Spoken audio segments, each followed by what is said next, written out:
Welcome to Hard Talk. I'm Stephen Sacker. How grave is the risk of Pakistan spiralling into political and security chaos?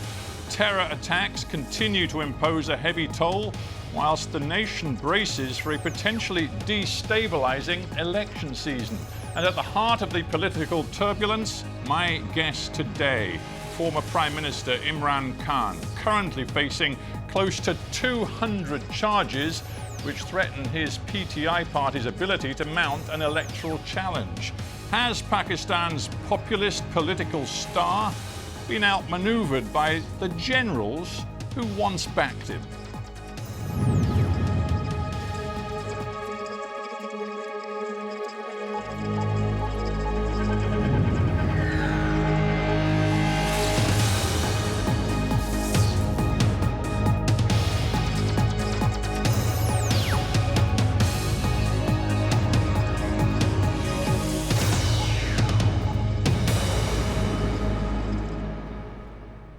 Imran Khan in Lahore, Pakistan. Welcome to Hard Talk. From the outside, Mr. Khan, it looks as though a legal noose is tightening around your neck. Does it feel that way to you? Yes, Stephen, it's been like that for a while, ever since I was out of power 14 months, 15 months ago. What was hoped by the establishment which removed me, what they hoped was that the party would just fizzle away. And normally it happens when you're out of power for quite a while. But instead what happened, the most unusual thing in this country, that the party's popularity kept growing.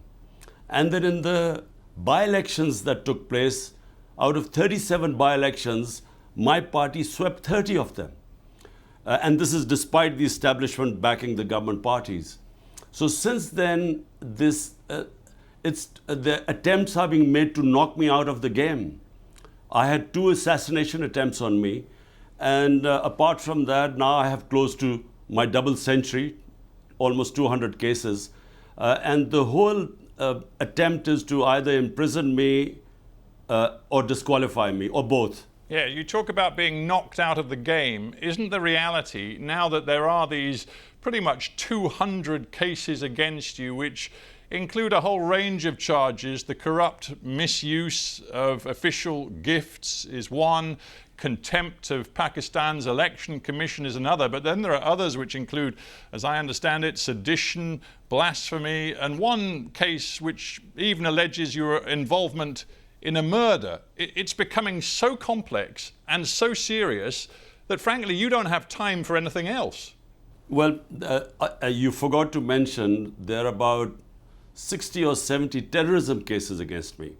So all my time is spent from going from one court to another courtroom.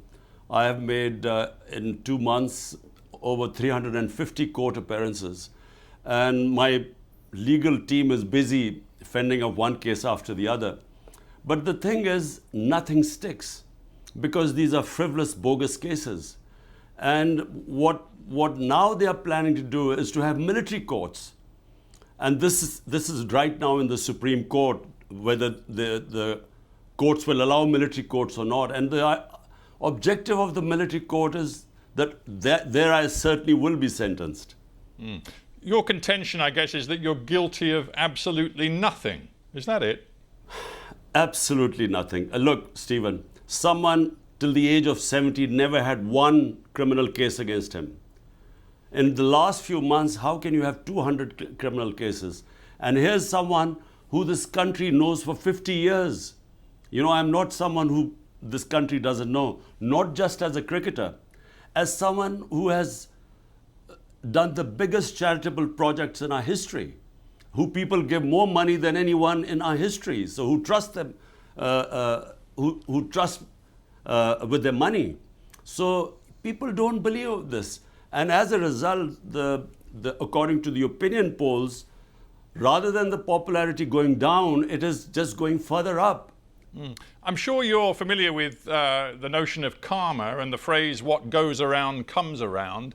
Would you accept that one problem for you is that the positions you stake out today are very different from the positions you've taken in the past? And when I say that, I'm thinking, number one, of your enthusiasm for the court's ruling that Nawaz Sharif, back in the period before 2018, should not be allowed to run again for public office. You, for a couple of years, demanded that he be barred from politics. In the end, he was. You said the courts had every right to bar a senior politician from running for office. The courts may well be about to bar you from running for office in the forthcoming election. So it's going to be difficult for you to argue the courts have no right to do that. There's a word or two words, moral equivalence. It's when you equate two completely unrelated incidences and combine them and sort of draw an analogy. Look, Nawaz Sharif, how did he get caught? It was in Panama Papers, that expose that took place, where it was discovered that he had 4 luxury flats in London, which he had not declared and were in his daughter's name. There was 1.5 years in court. There was a joint investigating committee which asked him to provide where did he get the money to buy these 4 flats. When he couldn't, that's when he was disqualified. It cannot be compared with me, where out of almost 200, there are only 2 corruption cases and both I'm fighting, and I'm telling you that both the cases, they will never find anything because there was no corruption. You can't compare him 4 luxury flat worth millions of dollars in London. He gets convicted, he gets to serve a sentence, to compare to what is going on right now. Would you accept that you've made several grave errors in the recent past? Perhaps one of your most serious errors was fomenting an atmosphere after you were ousted from power last year, an atmosphere in which you encouraged hostility toward the military. And when you were arrested in May of this year, your supporters immediately took to the streets in violent protest, which included violence directed against military targets, including the house of one senior general. They were your people responding to your rhetoric. Well, Stephen, let me just answer this one by one. Number one, in my 27 years in politics, never have I told anyone ever to be violent. All our protests have been within the Constitution, peaceful protest, which is allowed when we feel any injustice, it is a right to have a protest. And that's what we've done. We did the longest ever protest of 126 days, and not one act of violence ever took place. There were peaceful protests. We used to protest and go back. So first, let me make it clear, and this is what the courts have discovered. When they tried to accuse us, when the government accused us of attacking army buildings, the courts, two judgments now have cleared us that none of us were involved in any of violence. We believe that there should be independent investigation into the just four places where the violence took place. But hang on, did you not think for a moment, knowing Pakistan as you do, the polarized feelings amongst your people, did you not think for a moment it was irresponsible of you in the months running up to May 9th of this year to be accusing the military of essentially running a puppet government, of launching a coup d'etat, of taking over Pakistan and completely undermining its democracy? Did you not for a moment think that that might lead to trouble? So, Stephen, what you're saying is that I should not tell what was the truth? Everyone in Pakistan knows what happened. The defense minister, the current sitting defense minister, who's now, who was in the opposition, he has given a public statement that way back in 2020, we were 6 months down the line in our government. He said that the army chief told him categorically that he wanted to get rid of my government. And had it not been for 2 years of COVID-19, which is why he held back, that's the only reason he didn't remove our government. Now, this is from the current defense minister. So no one in this country is in any doubt that it was the ex-army chief who removed my government. In fact, he has bragged. He said he thought Imran Khan was dangerous for Pakistan. That's why he removed me. So this is just a fact. Well, no one. I talked about karma. Yeah, I talked about karma before. The truth is, you rode the tiger of military support for their political candidate. You rode that tiger yourself in 2018. You were close to the military. You remained close to the intelligence services and the military in your early years in power. And it was only when you fell out with the military that you decided you wanted no military meddling in politics. Again, it's hypocrisy. One of the army spokespeople said, well, Imran Khan is the biggest hypocrite. So, Stephen, I need to correct you again. My party is the only party that was not created by military dictators.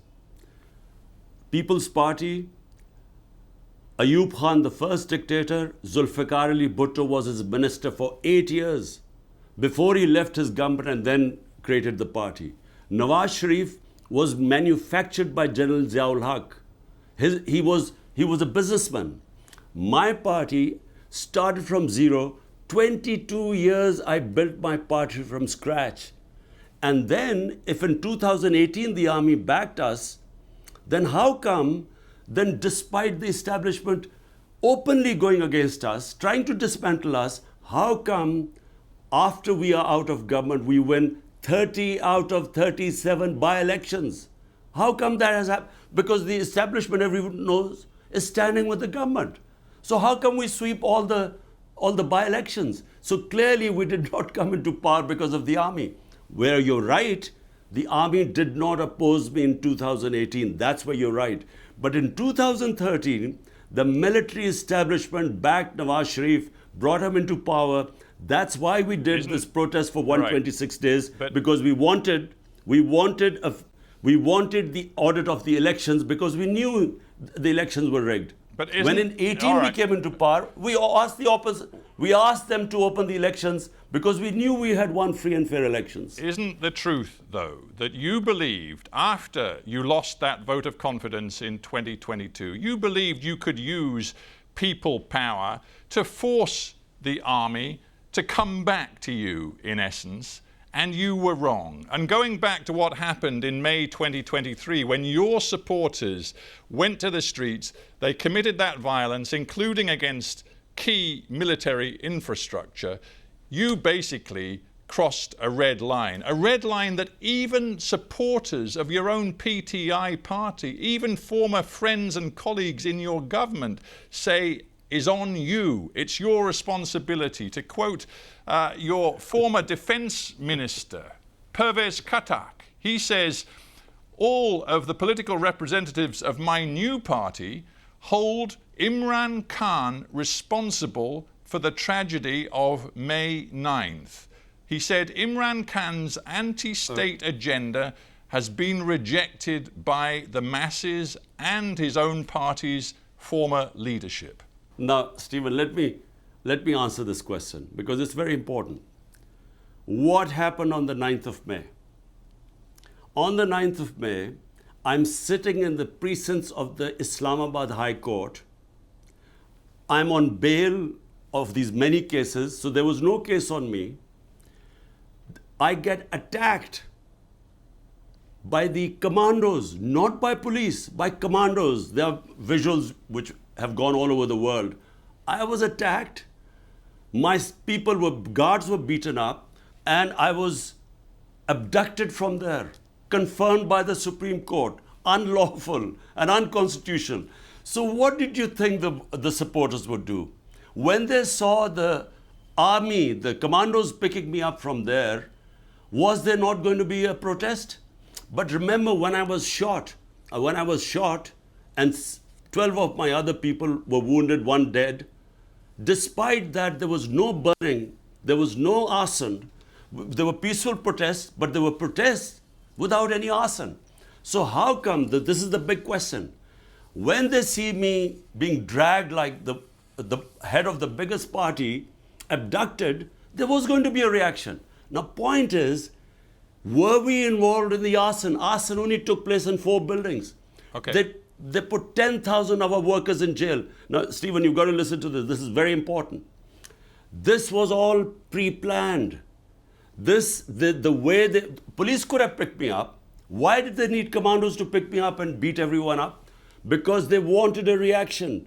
And but the reaction was peaceful, as it's always been. I want to stop you, Imran Khan, because you have made it clear you accept no responsibility for the violence around May 9th. I understand that, but my point really was to focus on the fact that since May 9th, the extreme pressure put on your PTI party, some of its members from the most senior to the most junior, has led to the implosion of your party. Some of your most senior former lieutenants like Fawad Chowdhury, Pervez Khattak, whom I've mentioned, Jahangir Tareen, they've all left. Some of them have set up new political parties. Your party, as it was, frankly, no longer exists. If my party doesn't exist, why don't they announce elections? Why did they run away from the elections stipulated by the Constitution, announced by the Supreme Court on the 9th of May in 60% of Pakistan versus Punjab? They ran away from the elections. Now they're trying to run away from the elections in October. So if my party is finished, they shouldn't be worried. The problem is the party is intact. They have tried everything. They have put 10,000 of people in jail, including women, never done before, peaceful protesters. And worse, they have put people through torture. We've faced custodial torture. It's never happened in the history of this country. And under pressure, some people have left, but the vast majority of people are in hiding today in Pakistan. All my senior leadership, which is not arrested, few of them have defected. The rest are in hiding. My workers are in hiding.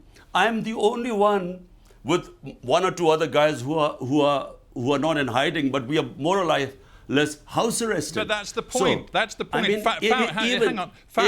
We don't have much time. Let's go on. keep some brief questions and answers. Fawad Chowdhury, who we've had on this show, who was very loyal to you, but now has quit politics, saying he can't work with you anymore. He said the other day, you, Imran Khan, have to find a way to build bridges to the mainstream politicians. And he even mentioned Nawaz Sharif. He said the country is on the brink of a terrible crisis. And it's incumbent upon you to put your own interests aside and reach out to Nawaz Sharif and others. Are you prepared to do that? The fact that the country is on the brink of a major disaster is true. We really are heading what I feel are the dark ages, because we basically have an undeclared martial law in Pakistan. I mean, the country evolved towards a democratic process over last 20 years, and suddenly there's no media which is free, and the judiciary, they're trying to control that. So we are heading in the dark ages. But what is the answer? Is the answer to shake hands with people who've been robbing this country for 30 years? I came into politics because the 2 families had destroyed our country economically. I came in because I wanted to bring the powerful under the rule of law, which is why my party was called Movement for Justice, Rule of Law. And now, am I supposed to join the same people who are responsible for destroying the rule of law in this country, who are above law, so that I again, what for? To come into power? I'd rather not come into power. I'd rather stay in the opposition. But let's stick What's with this idea. idea. Of coming into power if you can't bring justice here? Right, but let's stick with the idea that Pakistan faces a catastrophic future if political instability feeds into security instability, and we see that the suicide bombings, the terror continues, particularly aimed at political parties right now.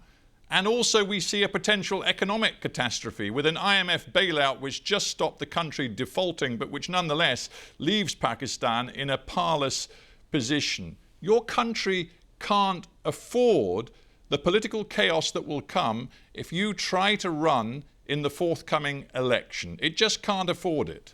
Stephen, look, the only solution to Pakistan, and any sensible person in this country will confirm this, the only solution, there is no other solution, free and fair elections. That's the only way we will get out of this mess. What is happening is that in order to keep me out, they are dismantling our democracy. And what you're seeing in the rise in terrorism, the whole province of KP, Pakhtunkhwa, which is on the border of Afghanistan, why was there no terrorism when we were in power for 3.5 years? Why is it suddenly the terrorism is going up? Because they are no longer represented.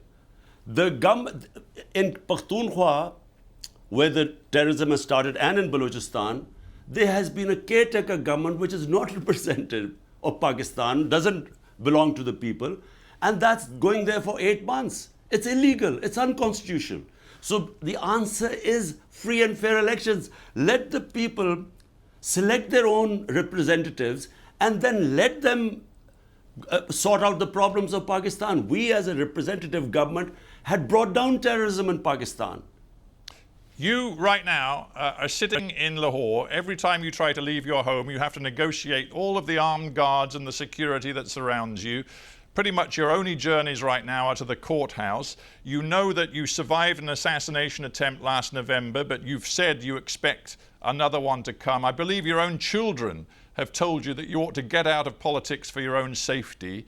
Why will you not heed that advice? Because it may be the only way to calm tensions in your country. Stephen, what you're saying is that we should accept slavery and not have freedom. Democracy means freedom. So what you're basically telling me is that in order to accept this fascist government, which is destroying our civil liberties by the day, they're about to pass a bill, just so that you know what we are facing right now. They're passing a bill which is called Prevention of Extreme Violence. The intelligence agencies can break into anyone's house without an arrest warrant. They can pick anyone up. They can try people in military courts without access to justice. This is what we are facing now. Unfortunately, the country has been taken over by fascists and they are petrified of elections. Reason why I'm suffering is because they know that elections we would win, hands down. And because of that, they are not only dismantling our democracy, it means we should accept that we don't have any freedom. How can we accept that? You've made a series of How can allegations. anyone accept You've that? made a series of allegations about this government, which of course the current Pakistani government would absolutely deny. But what is clear is that if elections are to be held this year, you have a choice. You either try to run or you back off because it could send Pakistan over the edge. What are you going to do? What will save Pakistan are free and fair elections. Stephen, make no mistake about it, because that will give it political stability, a government backed by a public mandate. If it comes in for 5 years, will give us political stability, and that will then give us economic stability. At the moment, there is no political stability and the economy is just tanked. And this terrorism is an offshoot. Right. When there's no representation of people, when they are being ruled by a center which has no idea how to deal with things as things deteriorate. So look, what you're basically saying is that I should just leave these guys alone and look after myself. So it's easy for me. All I have to say is that, look, I'm going for a holiday to London to see my boys, and life is easy for me. But look, I mean, I am the first generation of Pakistanis which grew in an independent country. My parents grew up in colonial India. So we value our freedom. Imran Khan, we have to end there. Thanks very much for joining me on Hard Talk.